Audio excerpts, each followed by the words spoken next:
You are building unicorns, so obviously you have to have such long days almost every day.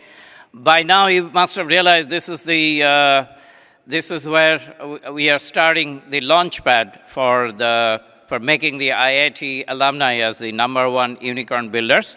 You met the VCs, hopefully you got some checks. You met some of the unicorn builders, and you met all the engineers. As we were talking about, to build a company, you need all these things, and hopefully, but the most important thing in building a company, especially an unicorn, is market positioning. And we are engineers, we are left-brainers, and that is an art. So I am very fortunate to bring an artist of that art, Chandar Pattabhiram. He is now the Chief Go-to-Market, Chief GTM Officer at Workato, and he has played the CMO role, the Artist-in-Chief role, in companies like Coupa and Workato, which, if I remember, Adobe acquired it, and he's also in the board of PR Donnelly Financial. Well, please welcome Chandar Pattabhiram. The clicker there? Yeah. Okay. I know everybody is getting ready. It's almost Saturday evening. You're all waiting for Arvind Jain's keynote. So hopefully you can glean some perspective from me on positioning before we get to that. So today, since we all love equations in this audience, a great company equals great product times great go-to-market times great culture. So really think about it at the simplest level. And a lot of times, the product part of that equation is green, and potentially the culture part of the equation could be green. But the go-to-market part of the equation sometimes is yellow or red. So the perspective today is some of the lessons I have learned to say that how do we take the go-to-market side of the house and make that equation, that part of the equation, as green as possible, regardless of the type of company that we are having today. Now, why I am very qualified to speak about this is, first of all, Ashish gave me a very kind introduction, but I've learned from failure more than I've learned from success. And if you look at it, you learn from theory, you learn from practice, and you learn from failure. And some of the lessons in failure are the most etched in your mind. As Warren Buffett said, the rear view mirror is a lot cleaner than the windshield when it comes to when we make decisions in life, right? And so that's the perspective here. And I'm going to give you 5 lessons in positioning. And so the question is, why should you listen to me for the next 15 minutes rather than being on your phone? So channeling my inner Geico commercial, I would say the next 15 minutes could increase your win rate by 15% or more if you listen to this presentation. So let's get it started. There are 3 levels of positioning I want to talk to you about today. There is positioning at a company level, there is positioning at a capability level, and there's positioning at a community level. And all these things matter as you try to get the go-to-market part of the equation green. And I'll sharpshoot these things, 5 lessons for all of us, 5 actionable tips we can take forward. The first one is about building our company by what we call category marketing. Now, when we go to market, whether it's a new product line in a company, or it's a new company, a new startup, AI, etc., the question to answer for us is a bifurcated question.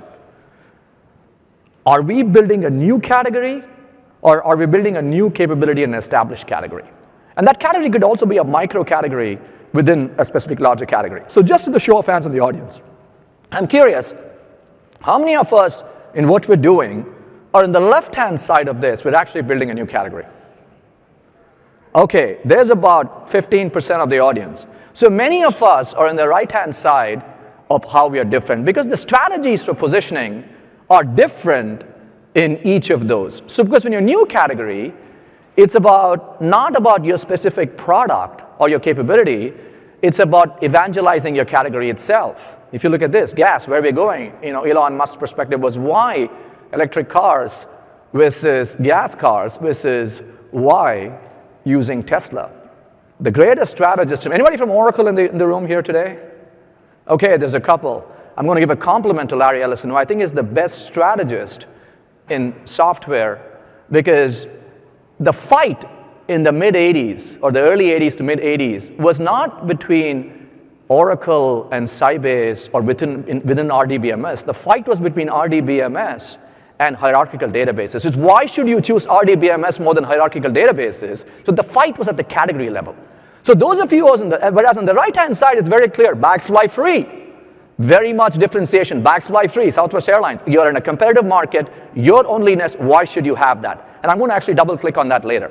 But my point here on the left-hand side is if you're in that space, two things. One, it's an evangelical effort for you. It's an evangelical sale. You have to evangelize why your category.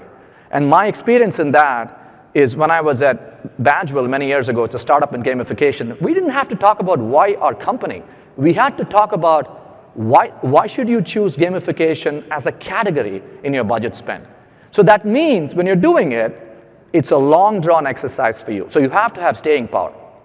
Otherwise, there's an old saying that the early bird gets the worm, the second mouse gets the cheese. And so what happens here is that if you're Napster, you end up educating the market, and the second mouse, Apple, comes in and they monetize the market because they had the right timing. So you have to have staying power. On the right-hand side, and that's the differentiation we had in a company called Cast Iron early on, where it was everybody else had software. We had an appliance. So differentiation was easy. Bags fly free was easy for us from that perspective, and I'll get to that from that standpoint. So the real thing about where are you in your category building. Number two, any product you're positioning, capability, product, company, etc., you have to meet the buyers where they are, which is what I call referential marketing. So if you think about, what the greatest, as I said, Larry Ellison is the greatest strategist in my mind. I think Mark Benioff is the greatest B2B marketer ever. And if you look at what Salesforce did in its early days, it is about referencing what they do relative to what the buyer has a context to. Salesforce is Amazon meets Siebel. This is about 2001. People knew Amazon, people knew Siebel. Okay, I understand what you do. When he launched App Exchange years later, when an established company, it's an eBay for enterprise. Again, referential marketing related to what people are familiar with. And when we started Coupa, the CEO was very clear on this, right? What Salesforce is to sales is what Coupa is to spend. It was easy for them to grok.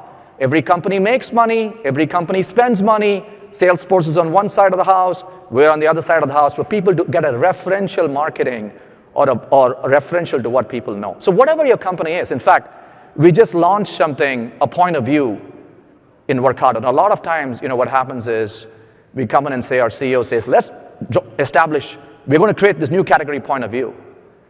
The problem is the buyer doesn't wake up in the morning and think about that. At Workato, for example, we are launching a new point of view that we are no longer an automation company, we are evolving into an orchestration company. But the buyer doesn't care. The buyer thinks of us as integration. So you have to, in your messaging, meet the buyers where they are and be contextual to them. The mistake I did is at Marketo, we launched something called Revenue Performance Management. We were a marketing automation company. That's what the buyer thought of us. When we launched something called Revenue Performance Management, the buyer did not have referential to what we do.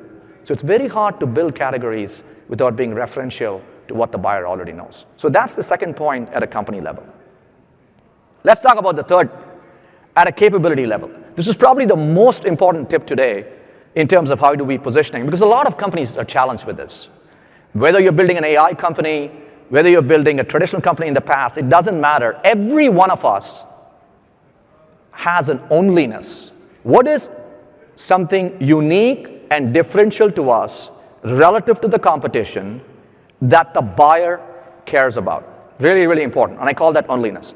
And if you do this well, if you're a GM of a business, if you're doing a new product line as a product manager, if you're starting a new company, whatever the spectrum is, when you do this well, there's harmony in an organization. It's not, organizations either have a harm or harmony. Harm is there's not alignment between product and go-to-market side of the house. Harmony is when there's alignment between product and go-to-market side of the house, and it starts right in the middle of this picture. You establish your true differentiation, then your sellers can be, very confident, very, offensive rather than defensive about establishing that. Even your demos do that, and your builders, your developers are doubling down on that. And sometimes, in many times, that's a challenge to get that harmony going. So what is my tip for us regardless of whether you're a company starting a new capability in a product line, etc., here's the one sentence I would ask you to fill out in a way that is validated by a buyer. Only my product provides this unique, differentiated, meaningful value to this buyer. Just a sentence. It's hard to do many times. Let me give you an example.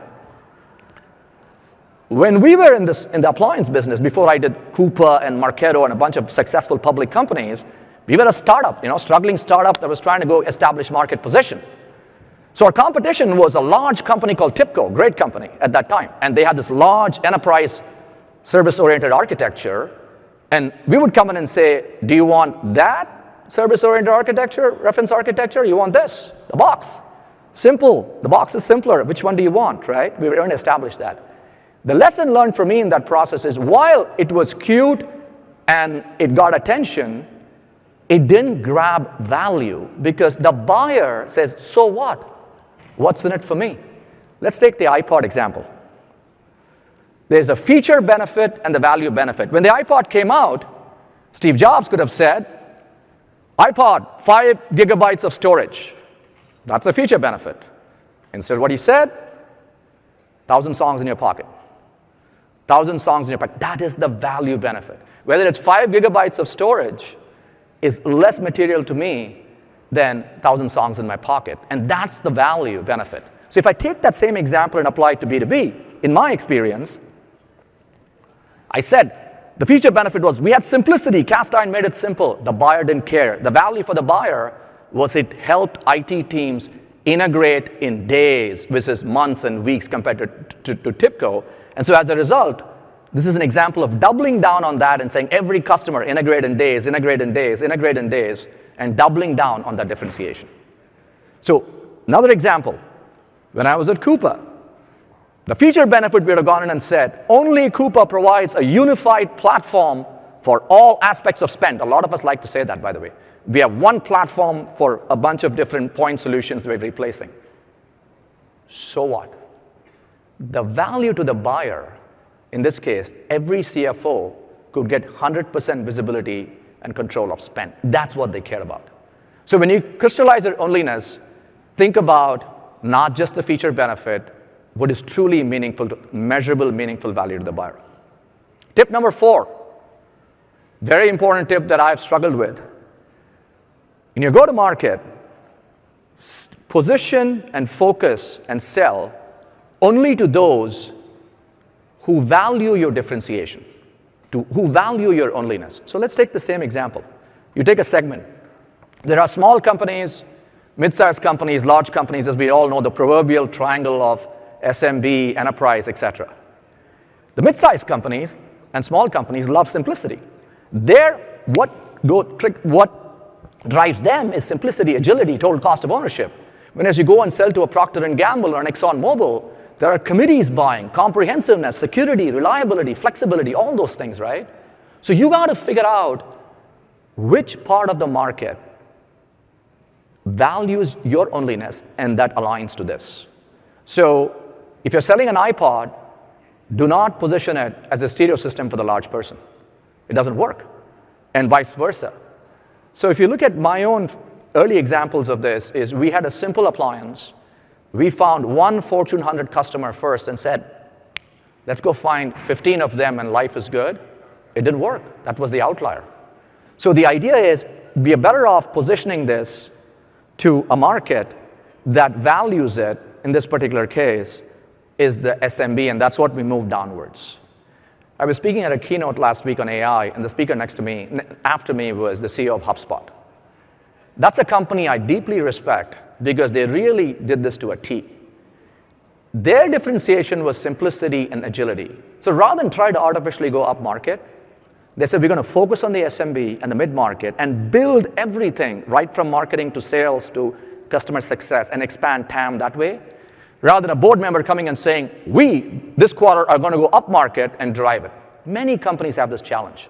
Because I'll tell you, in application software, gravity doesn't work. What that goes up cannot come down. So that's why I go back to Larry Ellison being a great strategist.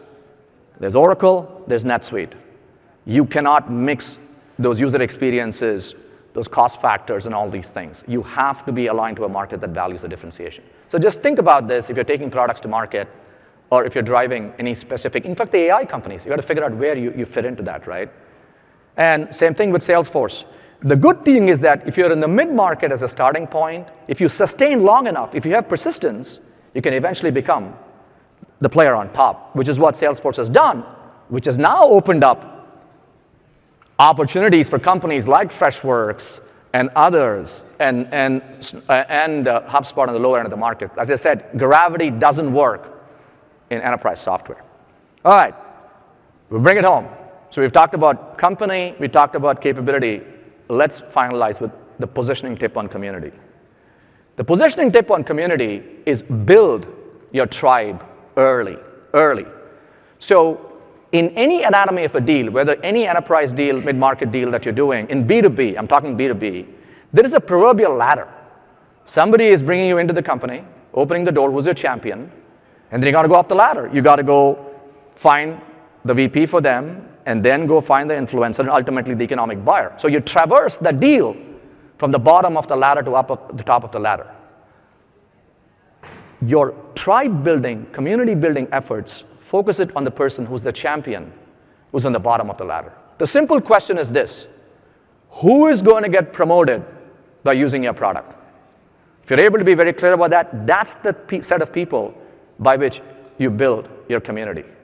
At Workato, we were very, very lucky and very proud to create the marketing nation, which was the community going after the people here in the ladder, which are the demand marketers. And that community is, while you're selling marketing automation, what they were buying was the marketing nation because they wanted to be part of that community. People buy who they want to be with as much as what you sell, right? When we were at Coupa, these are procurement people. They didn't get a lot of love in their organizations. So what do you do to build a tribe? Showcase their success. Let them not advocate for you.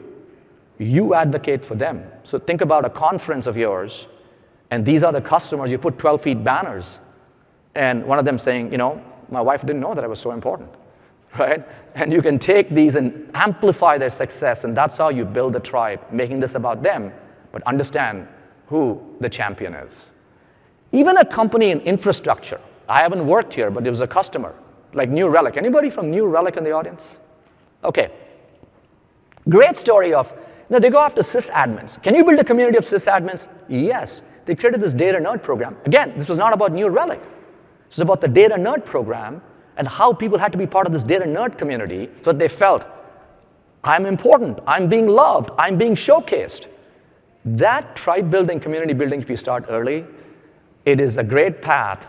While you go crystallize your capability, establish your community early. By flipping the advocacy script, it's not them advocating for you, it's you advocating for them. So let's bring this home. 5 things. At a company level, build your brand by category and referential marketing. And these slides are going to be with you to go back to it. At a capability level, crystallize your onlyness, the value benefit, not the feature benefit, and focus on a segment that values your onlyness as you try to build your business to get the right rinse and repeatability. And as a community, as I said, build your tribe early.